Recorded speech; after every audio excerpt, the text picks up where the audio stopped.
Well, welcome to From Here to Eternity. It's a Gateway Seminary podcast about the nations. My name's Phil. I'm the host. I'm a professor here at Gateway. Until recently, I lived overseas for around 20 years. And in this podcast, we talk about topics related to the cross-cultural spread of the gospel here in California, in the U.S., and across the world. Today, we have Brian Kennedy. He is a professor of preaching at Gateway Seminary and senior pastor of Mount Zion Church in Ontario. I'm super excited that Brian is here. He has a lot to say, and I look forward to hearing what you have to say. Thank you, Brian, for showing up. Well, thank you for the invitation. Nice to be here. Hey, can we first start out by just sharing your testimony, how you came to faith in Christ, and how that led you to be in ministry? Okay. Well, I'm a deacon's kid, so we're like cousins to the pastor's kids. We have many things in common. And so I grew up in church. I loved church. I had my friends at church, my cousins. We hung out together. We were in Bible school, VBS, all those wonderful things. And in the seventh grade, Dr. Evie Hill came to our church and did the citywide revival. And Friday nights back then was youth night. And he asked us if we knew what was going to happen if we died at that point. And if we didn't, if we wanted to come to the altar and ask Jesus Christ to come into our lives. And I got baptized. I thought I was, but I didn't want to take any chances. I got up, my buddy John L., who's our current youth director here at Mount Zion, we walked the aisle. We prayed the prayer of salvation. And so at that point, I knew for sure that anything happened to me, I know I'd be in heaven. I know there was a point, that was the specific point in time that I can ID as a time where I put my faith in Jesus and prayed the prayer of salvation. And so continuing, I struggled because at school, you have those, I always say it like this, those bad kids at school messing with you, and picking on you and calling you names. So I had to fight back and all that kind of stuff. And I played sports, so that kept me out of a lot of stuff, but I found a way to get into stuff. And so Sunday mornings, pastor would do the altar prayer, and I'd go down the aisle. I know they thought something was wrong with me. I was at that altar every single Sunday. And then back at school, fighting and carrying on because, that was the environment, and protecting my friends. And so it was, and the thing about it is God always convicted me. And that's why I was at that altar on Sunday mornings. I knew I was wrong. And some of my friends said, Brian, you don't even belong here. What are you doing here? And so it was quite an experience of God's grace and God's mercy throughout my junior high and high school years. As a high school senior, I bought my first Ryrie Study Bible, and it cost me $50 back then, and that was a lot of money. But I started reading the back where it talked about the doctrines and the blessings of salvation and came to understand how special I am in Jesus and began to formalize, if you will, or formulize all that I'd learned throughout my years. And I was never the same. I stopped cursing and stopped all the fighting stuff. I had to stop. I was going into college, so you can't go to college with all that. And so it was a change, and I've never been the same since. My last year in college, I felt a sense of God tugging. I was a Sunday school teacher. I loved teaching Sunday school. And they gave me the junior boys, and the junior boys told me my class was boring. They're very raw and will tell you what's on their mind. And so I had to go and retool and learn how to communicate with junior boys. And that helped me to communicate with people. And but God was wanting more from me. And I went to talk to my pastor at the time, S.M. Lockridge in San Diego. And he said, I've been looking for you. I've been waiting for you. And he talked to me about called the calling to preach, and helped me understand that's what I was experiencing. And his words to me were, "Stay in the study chamber of faith and in the watchtower of prayer," and sent me off to seminary. and and so that's where I started. He said, "Your first calling is the calling to preparation. You need to go to seminary." And that's where I started. And he let me do my what they call the trial sermon. Lord have mercy. They were so nice to me. They were just kind to me. And I know that trial sermon didn't sound anything like his sermons, but they supported me, bought me books, sent me to college, to seminary, and that's where I got started. Hmm. So is the influence of a pastor really, the Ryrie Study Bible and a pastor that really just played a major impact on the direction that the Lord seems to have, the Lord has led you? I've had wonderful pastors in my life. My childhood pastor, Ephraim Williams, just went to heaven. He's the one that told me, when you go to San Diego, you join Calvary Baptist Church at SM Lockridge. And that's exactly where I went. I didn't question him. He was like a dad to me. He loved me. And even in my pastorate, he would call and check on me. I said, "Pastor, can I have the architectural drawings of the church? We built this beautiful church in Sacramento." "Oh, yeah, just come by and pick them up. That's worth hundreds of thousands of dollars." He just gave them to me. And so I've had wonderful pastors. My pastor in LA, William Brandt, he just taught me about pastoring and loving people. And he said, you need to make up your mind if you're going to be an evangelist or a pastor. And if you're going to pastor, you need to pastor the people. And he modeled that. Mm. Mm. So you have, you've aside from pastoring and teaching at Gateway, you're also a chaplain. And how that seems like a fascinating type of ministry. Can you explain a little bit about what it means to be a chaplain? I believe with the fire department in Ontario, if I'm not mistaken. That's correct. That was through the D-Min program. Um, I was having conversation with the professor, and he said, "Well, your calling is not to just pastor the church that you pastor and the people in the church. Your calling is to pastor the community." And the fire department had sent the fire chief over several times to try to recruit me, and I wasn't really interested until we had that conversation. Like, "Man, you pastor the community." And so I get to interact with firefighters, command staff. In Ontario, California, the police and fire are like brothers and sisters. We're family. So that tension you often hear of between fire and police, it's not here.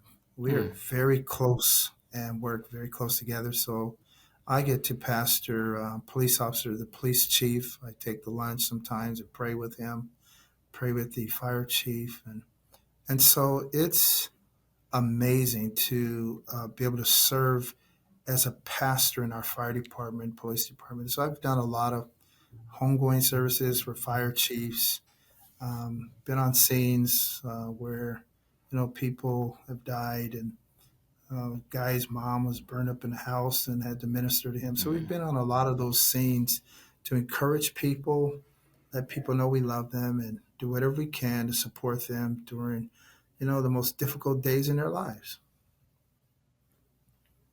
And just today, we just went down and spoke to we have our dispatchers, and a lot of times dispatchers are the silent servants in departments. So I just went down with our other chaplains and we prayed with them, let them know we're thinking about them, and I encourage them. So we can do those kind of things.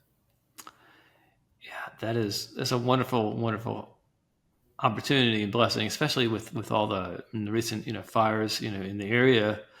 And you think here's a guy, here's a godly man, because who knows who could be a chaplain, right?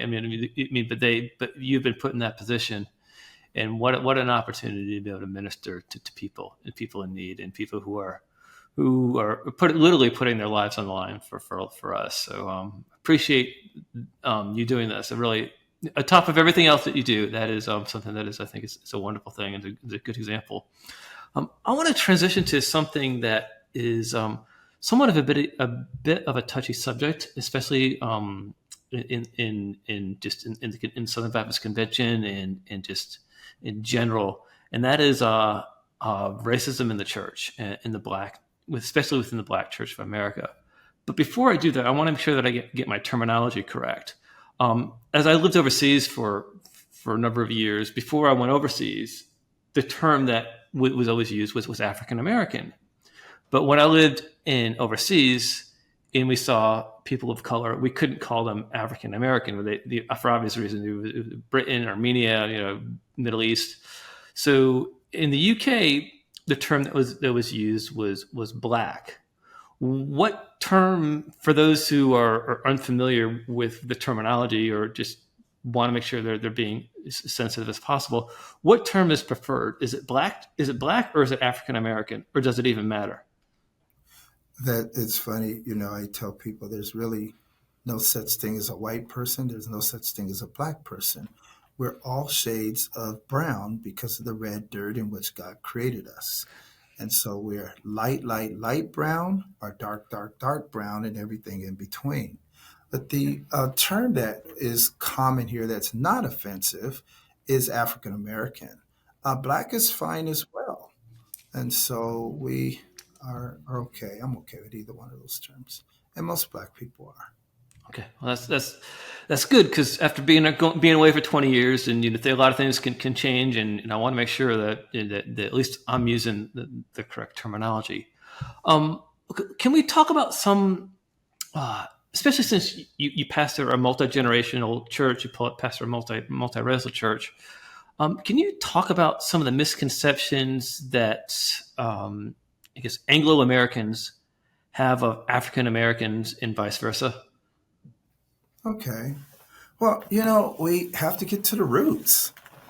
And the root of this white black tension is found in Genesis chapter 3.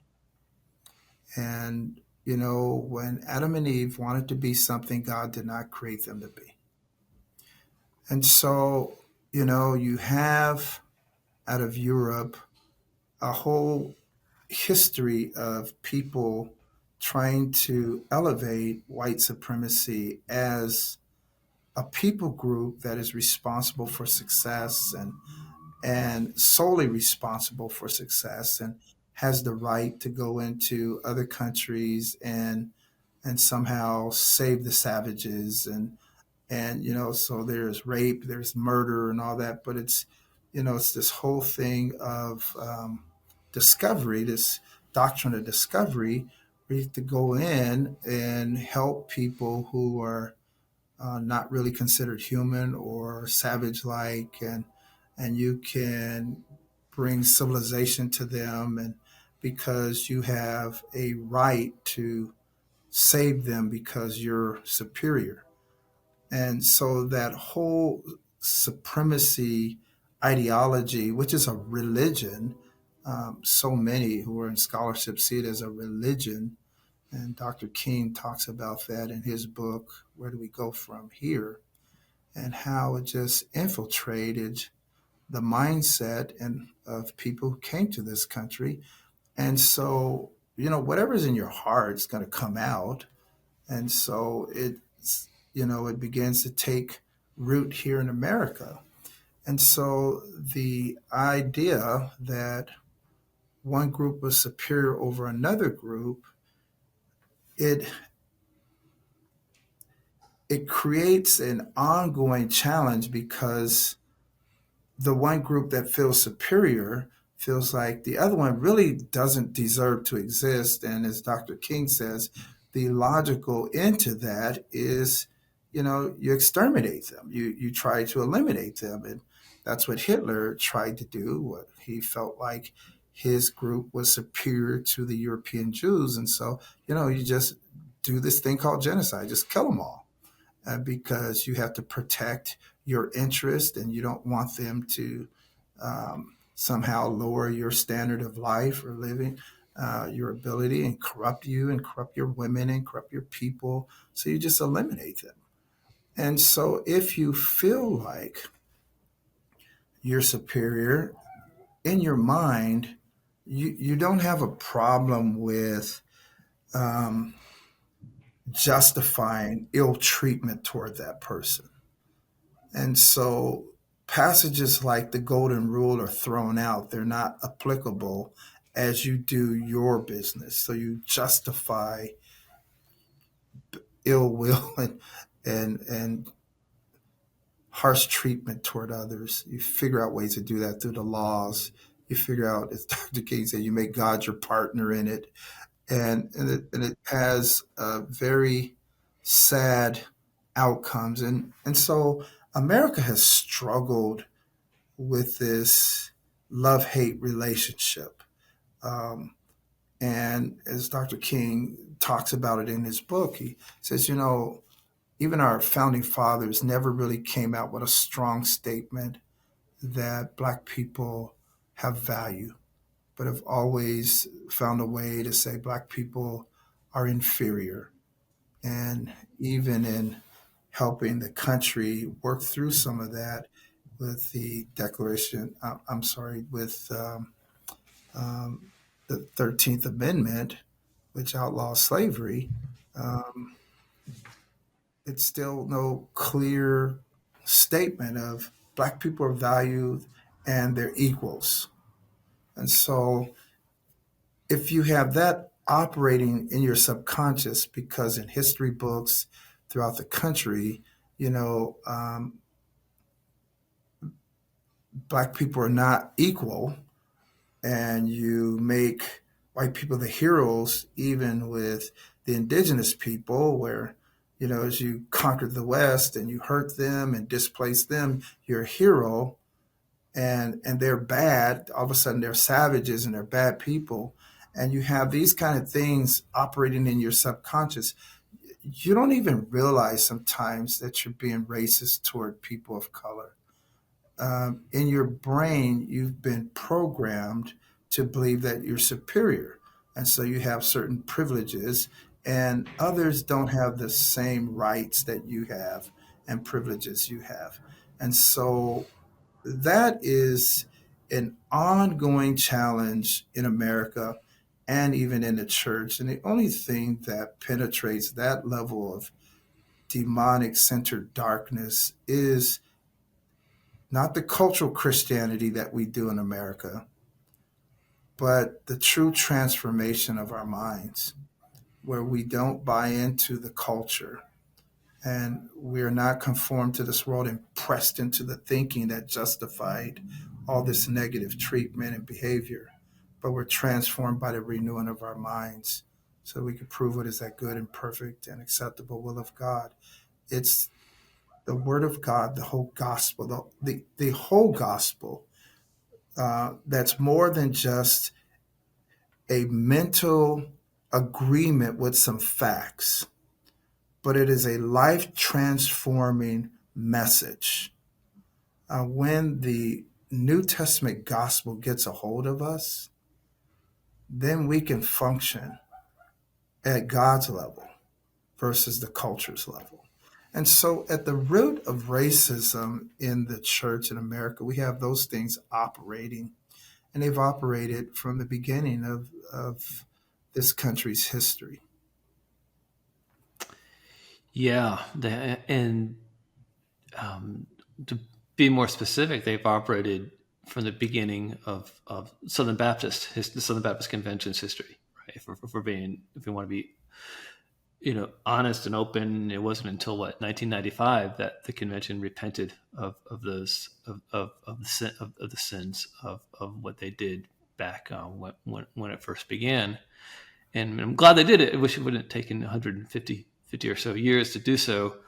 But narrowing it down to California, where you minister, how do you see the culture of California changing since you began your ministry and to where you are now?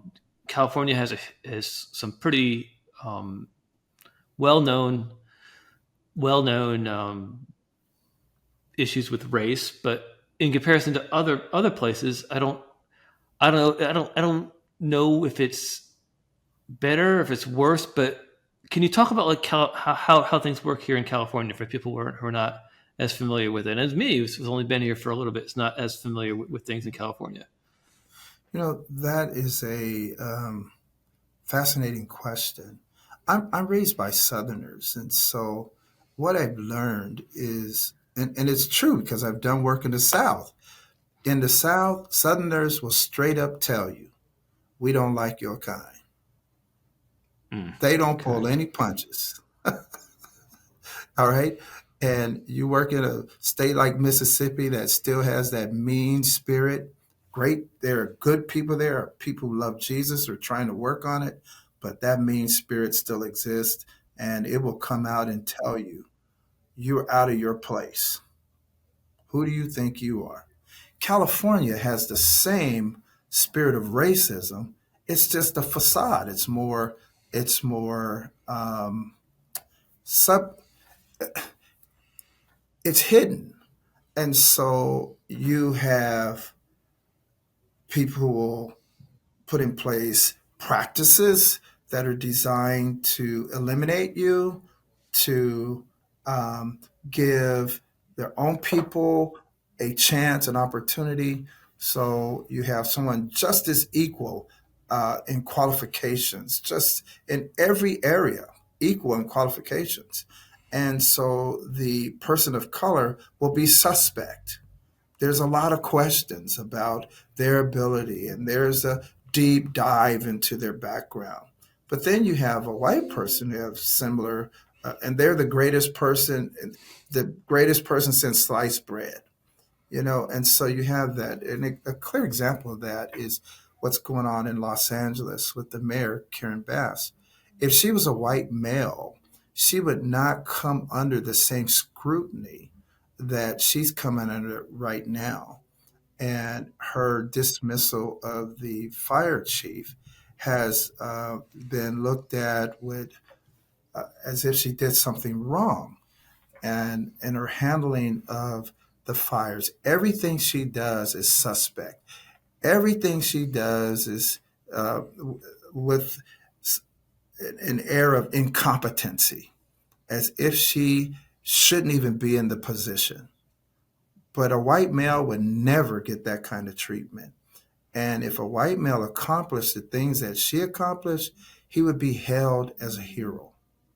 And so it's the ongoing, if you will, aggressions. Some are, people call them microaggressions. Some of them are just macroaggressions, period. This whole thing of, hey, thanks for showing up. I'm glad you made it. Well, why would you say something like that to me when I've been working here for 20 years? I've shown up every day. Why would you Mm. say that to me? And so it's something, to be frank, many of us in California, we understand and we're used to. And even with our Christian brothers and sisters, we still sense the same kind of microaggressions and disenfranchisement where we're not invited to the table. But you're my brother. Hey, brother. As long as we do the hey, brother thing, we're cool. But when we get into strategic planning and we get into the nuts and bolts of how budgets are distributed, and how we deal with ministry and the direction we're going in, we're not considered as partners. We're not considered as competent, and so it's those kind of things that are very evident in California. It's just kind of subtle, but it's just as real as it is in the South. It's just wearing different clothes, different stripes. You know, Yeah, I think the Karen Bass example, I think, is a good one. Just because a lot of people have given her flack for the issues that have gone on, like you said, with the fires. But for those who may not be as familiar with with California culture and maybe listening elsewhere, can you give a little bit of background on Karen Bass and just in the whole situation, why she's of late has come under so much scrutiny? She's a black woman, and she's the mayor of Los Angeles, one of the largest cities in the country, and one of the most economically progressive cities in the country. And so, whoever is the mayor of Los Angeles has more budget power and influence than many governors in states around the country. And so it is a cherished position. And being a black woman, uh, it's difficult because, um, when you have the white supremacy operating in the background, one, she's inferior, she's a woman. Women in general have issues in leadership because men don't feel they should bow down and listen, take orders from women. That's still an issue. And there's still disparities in the workplace with women and men who have the same uh, uh, attributes and qualifications, and yet women are still paid less and have to fight to get equal footing and be treated fairly, and they still have to deal with these sexual oriented jokes and all that kind of stuff. And so Mayor Bass has to deal with ex- an enormous amount of scrutiny because she's a black woman in a very prestigious position in California. Mm. And it's, politicians catch a lot of, just to be fair, politicians catch a lot of media scrutiny. All right. But this is an unusual amount of media scrutiny. And some of it's just because of who she is. Mm. Color of skin is an issue in America. It's still an issue. Hmm. So, with that, how do you get before Trump we had Biden, and before Biden we had Trump, and before Trump we had Obama. So, for the last number of years, how has or maybe it hasn't affected ministry just on the ground level and where you are as a pastor and a professor and a chaplain?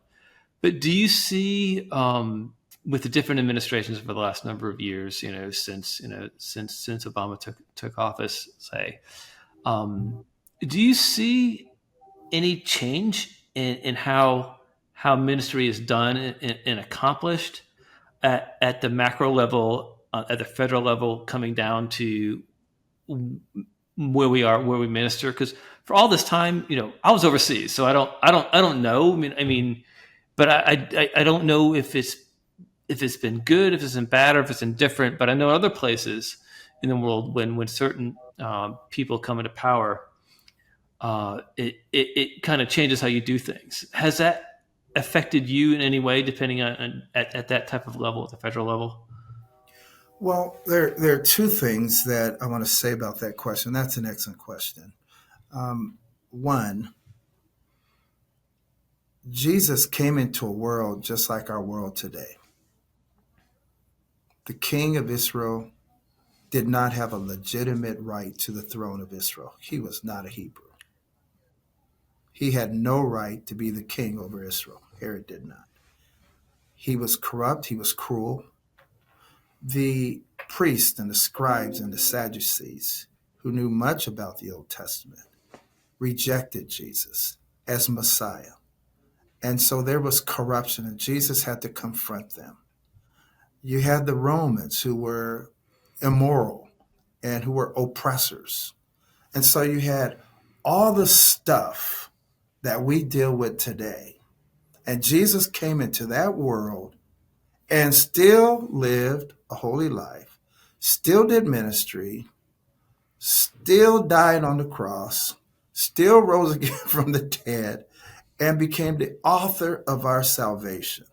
And so the principle that the church needs to learn from what Jesus modeled is whoever is in power, whoever is in the White House, does not dictate or determine whether or not we can accomplish the Great Commission. We accomplished the Great Commission under enormous persecution in other countries, but somehow we get knocked off balance in America. And we have these agendas in our churches where we feel like it's okay to abandon the Great Commission and abandon the Great Commission and amass all this political power and become Mhm. political powerhouses where we color our churches red or blue. And it is just so sad. It is one of the great abominations of the church today, where we have become politically astute and focused on power, calling this our country. This is our country. We're going to get our country back, and we're focused on that. We'll still play the Great Commission game. We'll still give the missions and send people out. But our agenda really is a political agenda. And it has created a lot of confusion for the non Christian world. It has caused the church to lose credibility. Where Dr. White wrote the book, he was prophetic when he wrote the book, The Rise of the Nuns. And these kids, these children of these politicians and these pastors and these Christian leaders who are doing all this political wrangling and moving and trying to do this and that and be friends with the world, have under the guise of godliness, they've walked away from the church. They Mm. said, we don't want any part of it.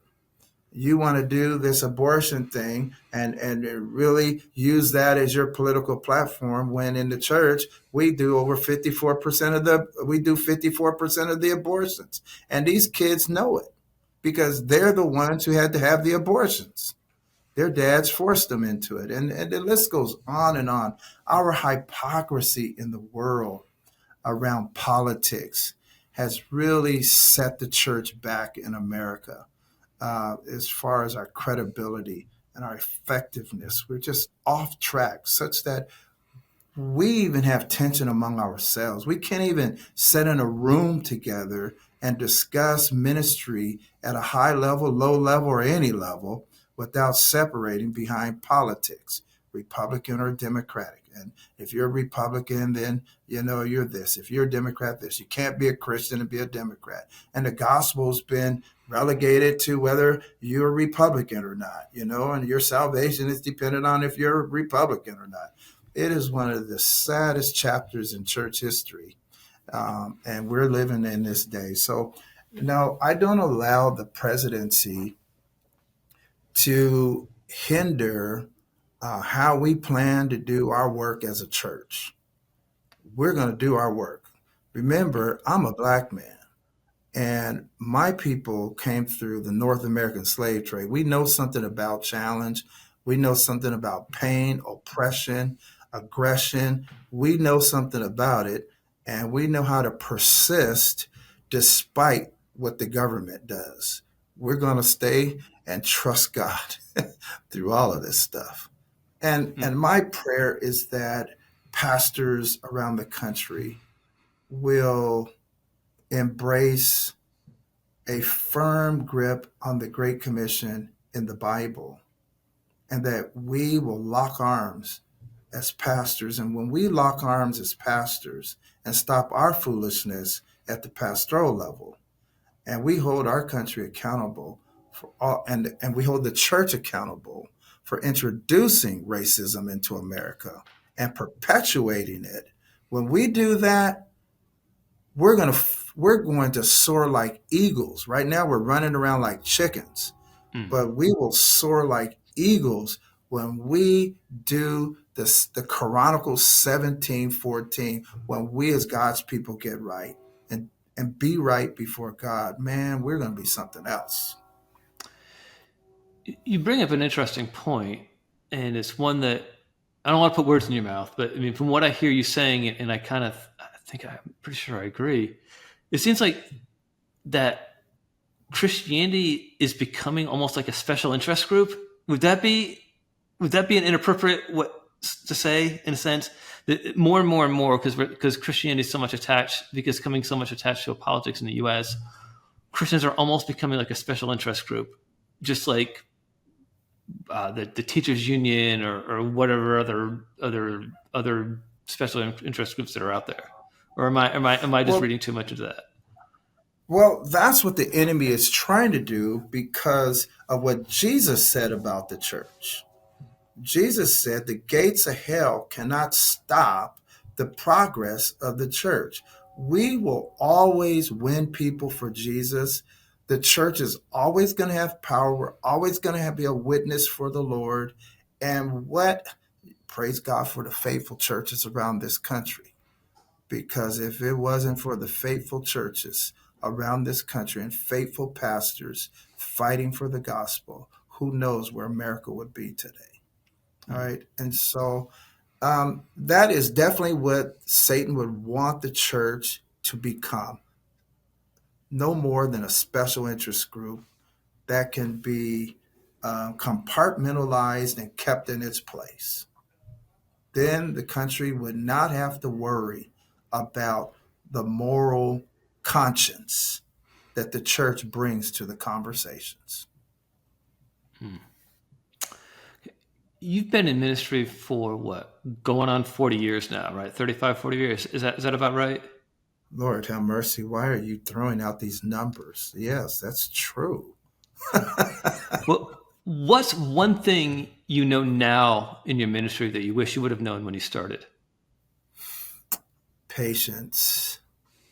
Patience and trusting God to do God sized stuff.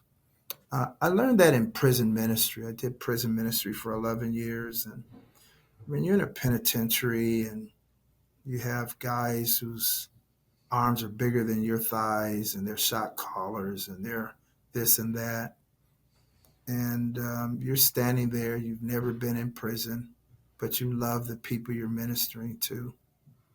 And all you can do is depend on the Holy Spirit and the power of the gospel to show up as you preach and trust God to win people to Himself. You learn to trust God. You learn to trust God for God-sized stuff, and whatever you're bringing, your little personality and your little haircut and your little shoes and all that stuff has nothing to do with winning people to Jesus, but it's about the power of God at work in and through our lives. And so, trusting God at a God sized level and being patient, those are the things. And I'm not so sure, I'm not so sure you get those right away. There's like process God allows us to go through experiences, hardship, and character development. It develops those things, but those things I wish I had more of when I was younger. Okay. Patience and trusting God for God sized stuff.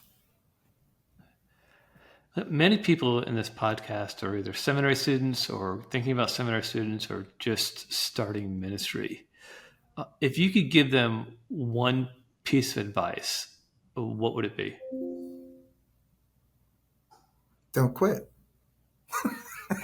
Don't quit. Allow God to use the seminary experience to shape you into the person He is calling you to be.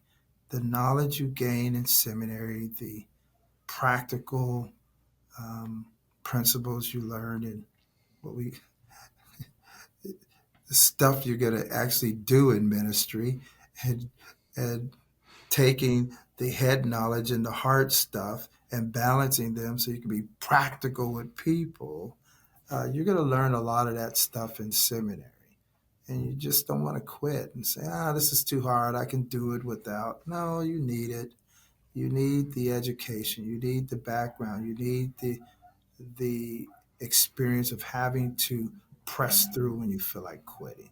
The persistence. You need that. You need all of it. You need the people. Um, you need the professors. Professors help shape my life.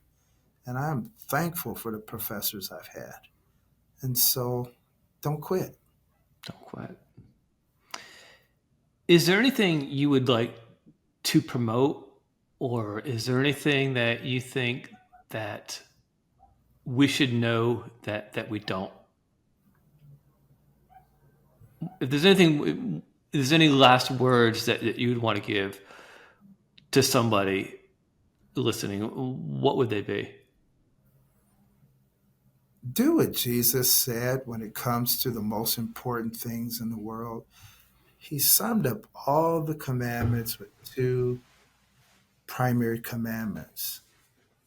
Love God with all your heart, mind, soul, and strength. That is the most important thing in the world. There's nothing and no one more important than loving God. I think we all know that Blackaby really pushed that hard in his book, Experiencing God. And then, secondly, love your neighbor as yourself. That's the second greatest commandment. And when we're right with God, we'll be right with other people. And that's gonna be at the root of dismantling racism in the church and gossip in the church, adultery in the church, um, uh, abortion in the church, and all these other things that infect us and cause us to have a lower experience with God. It's not the color of people's skin that's going to contaminate you, it's sin. That's what's going to Mm. contaminate us. So when we're right with God and we're right with each other, even people who are here from other countries, like God told Israel, you better treat the foreigner right because you were a foreigner in Egypt. And so when we love God and love one another as we love ourselves, we're more equipped to be effective as a church. We'll be the church that Jesus has called us to be. Okay. Okay. One last question. That is kind of a. I mean, what's your thoughts on this whole Israel Palestine conflict that's been going on for for a while now? And that's a big question. I get it, because oftentimes, because I mean, my area of focus is Iran, right? So I mean, people just ask that question to me all the time, and I'm like, well, it's I have my own thoughts on that. I don't want to bias what you have to say, but I'd like to hear what you have to say. Well, you first have to ask the question, how many people in leadership in Israel can trace their lineage to the 12 tribes of Israel? You have to ask that question. Now, I know the Ethiopians can.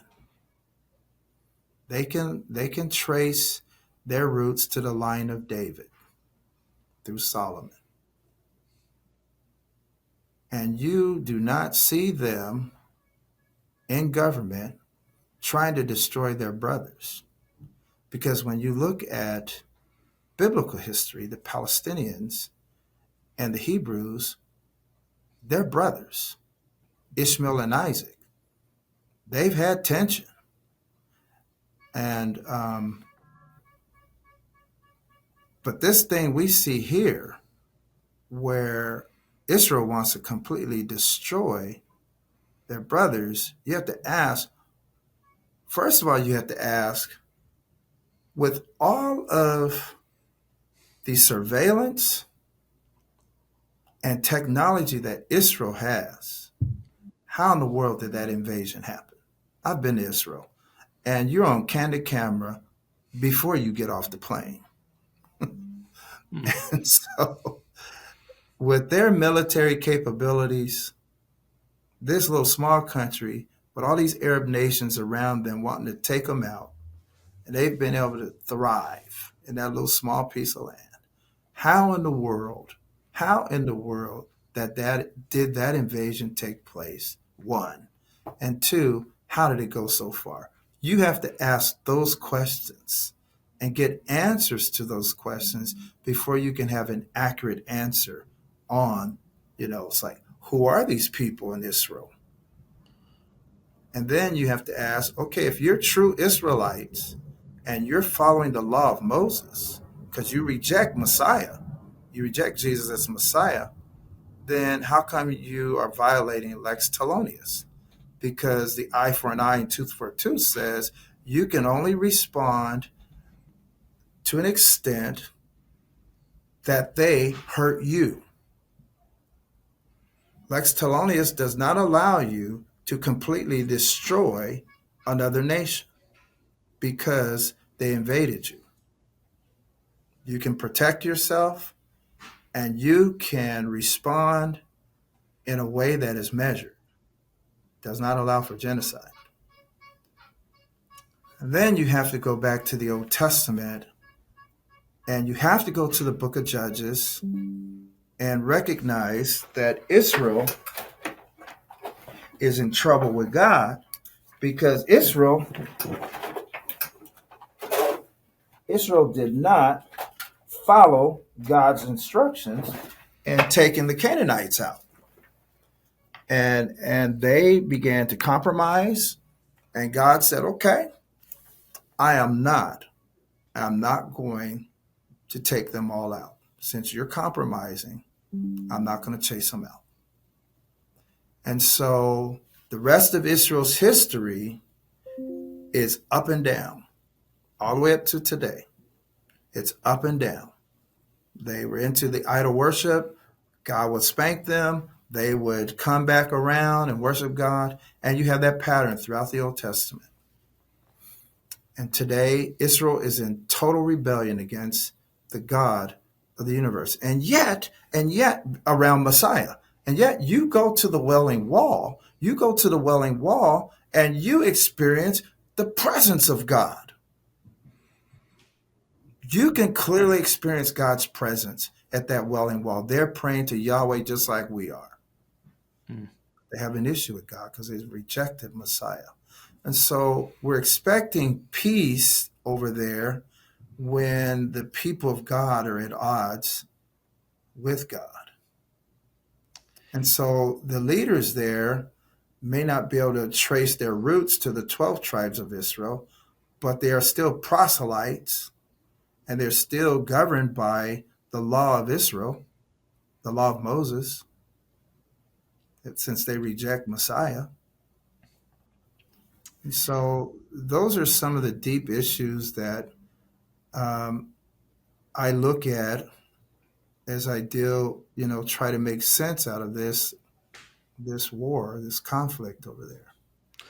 Yeah, when I look at it, I'm like, what do you do with as a Christian? What do you do with the Palestinian Christians or the Israeli Christians? Right? There's a lot of, I wonder as a Christian, how can you minister to other believers who are suffering, whether they be in Israel or whether they be in the Gaza or the West Bank? And I don't know if it seems to be definitely a challenge for the last year and a half ish, especially since this whole conflict started. How do you minister to other brothers and sisters in need, and especially in an area of a war zone? And that is one of those things. You talk about that in other places, like what's going on in Ukraine and there's other places, but that's the other one of the other big ones in the news. And that's something that I'm still trying to wrap my head around. How do you minister to people who are suffering in a war zone? And I probably have an answer to that question, but I really don't. And I'm not too happy with myself about that. But well, it's complicated because when you say things like I just said, the evangelical Christian community will blackball you. Because if you're not pro-Israel and going along with everything Israel does, then, you're anti-Semitic and something's wrong with you. But God doesn't allow Israel to violate his law, no matter who's in control there. God has principles. And so we can't be blind. We're pro-Israel. God, blesses those who bless Israel. God spanked Israel for their disobedience. And so we can't go along blindly with everything Israel does. Yeah, funny you mentioned. It wasn't until I don't know. I think I can make this statement. I don't know if Israel didn't really become strictly monotheist until the Babylonian captivity, right? Until they went, funny enough, into Iran, modern day Iran, right? In Iraq and Iran. So it's just funny how God has, I don't know if it's a sense of humor or what, but that all said, I guess there's a bit of a comfort in that, is that even in the midst of terrible suffering, God is in control. That doesn't make it any less easy to minister to people who are in need, and that is something that you've done in the last 40 years, mean, people talk about you and with, from our presidents to the people on the ground. They speak of what you and your church have done, over the course of an extended period of time, and ministering to people in need. And I'm very thankful to have you on, and it's been a blessing to talk to you. That's mutual. God bless you, Dr. Phil. So really, it's nice to have you on the faculty. All that you bring, the diversity you bring, the mindset you bring, the scholarship you bring, and just the practical ministry element that you bring to our seminary. So it's really nice to serve with you, brother. Thank you.